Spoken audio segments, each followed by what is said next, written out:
আজ বিকেলে দক্ষিণবঙ্গের একাধিক জেলায় প্রবল ঝড় বৃষ্টির সতর্কতা জারি করছে আলিপুর আবহাওয়া দপ্তর। সেই সঙ্গে উইন্ডির আপডেট অনুযায়ী আজ বিকেল 5টা-6টা নাগাদ 40 থেকে 50 মিলিমিটার মতো বৃষ্টির সম্ভাবনা থাকছে। অর্থাৎ ভারী থেকে অতি ভারী বৃষ্টির পরিস্থিতি তৈরি হবে দক্ষিণবঙ্গের একাধিক জেলায়। সেই সঙ্গে কিন্তু ঘন্টায় 40 থেকে 50 কিলোমিটার বেগে ঝড়ো হওয়ার সতর্কতা জারি করেছে আলিপুর আবহাওয়া দপ্তর।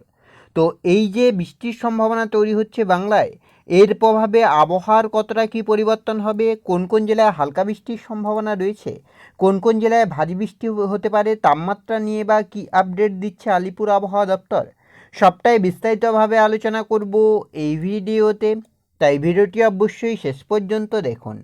আর এই মুহূর্তে আপনার অঞ্চলে আবহাওয়া কেমন তাও বিস্তারিতভাবে কমেন্ট করে জানান।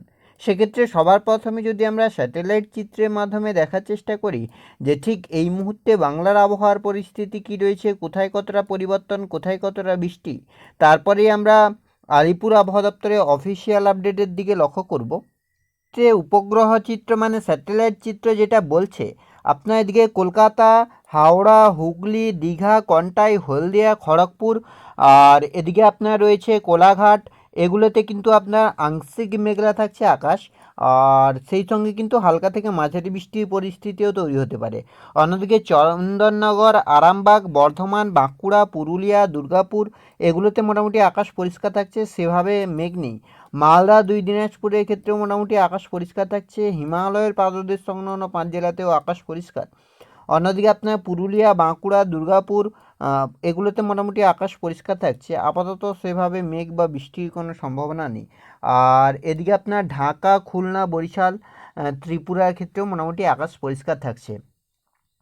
তবে আলিপুর আবহাওয়া দপ্তরের আপডেট অনুযায়ী আজ কিন্তু ঝড় বৃষ্টির সম্ভাবনা রয়েছে দক্ষিণবঙ্গের সব কয়টি জেলাতে। সেক্ষেত্রে যদি আমরা আলিপুর আবহাওয়া দপ্তরের অফিসিয়াল আপডেটের দিকে লক্ষ্য করি যে অফিসিয়ালি কী আপডেট দিচ্ছে আলিপুর আবহাওয়া দপ্তর, তারপরেই আমরা উইন্ডির মেঘলা আকাশ, বৃষ্টি এবং তাপমাত্রার দিকে লক্ষ্য করব। যদি আমরা মেঘলা আকাশের দিকে লক্ষ্য করি যে কোথায় কতটা মেঘলা হচ্ছে আকাশ, কী পরিস্থিতি তৈরি হচ্ছে, তো আজ আপনার 3টে-4টা নাগাদ কিন্তু দক্ষিণবঙ্গের আকাশ, বিশেষ করে গাঙ্গেয় বঙ্গের জেলাগুলির আকাশ মোটামুটি আংশিক মেঘলা থাকবে। তবে আপনার গভীরভাবে মেঘলা, সেই সঙ্গে কিন্তু প্রবল বৃষ্টির পরিস্থিতি তৈরি হবে আপনার এদিকে জামশেদপুর হয়ে পুরুলিয়া, বাঁকুড়া আর বিষ্ণুপুর, কতুলপুর, এদিকে আরামবাগ, এদিকে আপনার রয়েছে বর্ধমান, এদিকে আপনার হচ্ছে দুর্গাপুর, আসানসোল, এগুলোতে কাটোয়া, এগুলোতে কিন্তু প্রবল থেকে অতি প্রবল ঝড় বৃষ্টির পরিস্থিতি তৈরি হবে। এছাড়া আপনার মালদা এবং মুর্শিদাবাদের বিস্তীর্ণ অঞ্চলে কিন্তু প্রবল ঝড় বৃষ্টির সম্ভাবনার কথা জানাচ্ছে আলিপুর উইন্ডির আপডেট। আর বিকেলের দিকেও কিন্তু আপনার গভীরভাবে মেঘলা থাকছে আকাশ। সেই সঙ্গে বাংলাদেশের উত্তরের বিভাগ রাংপুর, ময়মনসিং, সিলেট, এছাড়া আপনার উত্তরবঙ্গের হিমালয়ের পাদদেশ সংলগ্ন 5 জেলা সর্বত্রই মোটামুটি গভীরভাবে মেঘলা আকাশ থাকছে। সোমবার 3 তারিখ সেক্ষেত্রেও কিন্তু একইভাবে মেঘলা আকাশ থাকছে। আপাতত সেভাবে বড় কোনো পরিবর্তন লক্ষ্য করা যাচ্ছে না। 4 তারিখের ক্ষেত্রেও কিন্তু আকাশ গভীরভাবে মেঘলা থাকছে। 5 তারিখ আপনার মঙ্গলবার, সেক্ষেত্রেও কিন্তু উত্তরবঙ্গের আকাশ গভীরভাবে মেঘলা থাকছে। আপাতত বড় কোনো পরিবর্তন নেই, দক্ষিণবঙ্গের আকাশ মোটামুটি পরিষ্কার থাকছে। বুধবার আপনার হচ্ছে 5 তারিখ, সেক্ষেত্রে আপনার উত্তরবঙ্গের আকাশ গভীরভাবে মেঘলা থাকছে। আর দক্ষিণবঙ্গের আকাশ কিন্তু আপনার আংশিক মেঘলা, আকাশ পরিষ্কার থাকছে।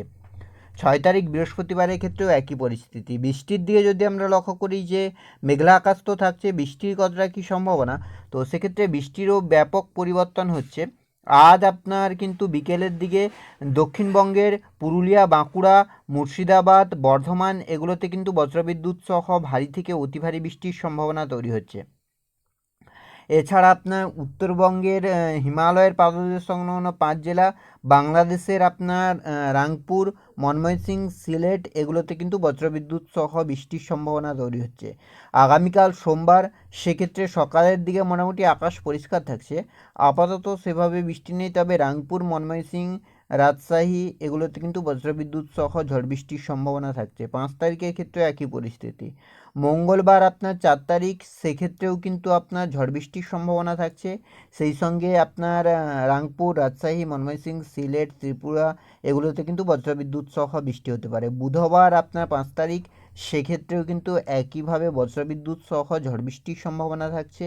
বৃহস্পতিবার 6 তারিখের ক্ষেত্রেও ঝড় বৃষ্টি, শুক্রবার 7 তারিখ সেক্ষেত্রেও কিন্তু বড় কোনো পরিবর্তন নেই। 8, 9, 10, 11 অর্থাৎ বজ্রবিদ্যুৎ সহ ঝড় বৃষ্টির ক্ষেত্রে যেটা লক্ষ্য করা যাচ্ছে আপাতত বড় কোনো পরিবর্তন নেই। তাপমাত্রার দিয়ে যদি আমরা লক্ষ্য করি সেক্ষেত্রে কিন্তু তাপমাত্রারও বড় কোনো পরিবর্তন নেই। আগামী কয়েকদিনে সর্বোচ্চ তাপমাত্রা থাকতে চলেছে 36, 37, আর পুরুলিয়া, বাঁকুড়া, বর্ধমান এই অঞ্চলগুলিতে 38-এর কাছাকাছি। তো সেক্ষেত্রে যদি আমরা লক্ষ্য করি, যদি আমরা পুরুলিয়া বাঁকুড়ার দিকে লক্ষ্য করি তাহলে কিন্তু পুরুলিয়া বাঁকুড়ার তাপমাত্রা আজ আপনার 37, আগামীকালকের ক্ষেত্রে 38, মঙ্গলবারের ক্ষেত্রে আপনার 37 থাকছে, বুধবারের ক্ষেত্রে 39 হচ্ছে, বৃহস্পতিবারের ক্ষেত্রে 40 হচ্ছে, শুক্রবারের ক্ষেত্রে 40 হচ্ছে। অর্থাৎ 6 তারিখের পরে কিন্তু তাপমাত্রা পুরুলিয়া বাঁকুড়াতে তাপমাত্রা 40-এর উপরে উঠে যাবে। আর এদিকে গাঙ্গেয়বঙ্গের জেলাগুলির তাপমাত্রা কিন্তু 36, 37-এর কাছাকাছি পৌঁছে যাবে। তো এই ছিল এই মুহূর্তের আবহাওয়ার আপডেট। পরবর্তী আপডেট পাওয়ার জন্য অবশ্যই আমাদের চ্যানেলটিকে সাবস্ক্রাইব করে আমাদের সঙ্গে থাকুন।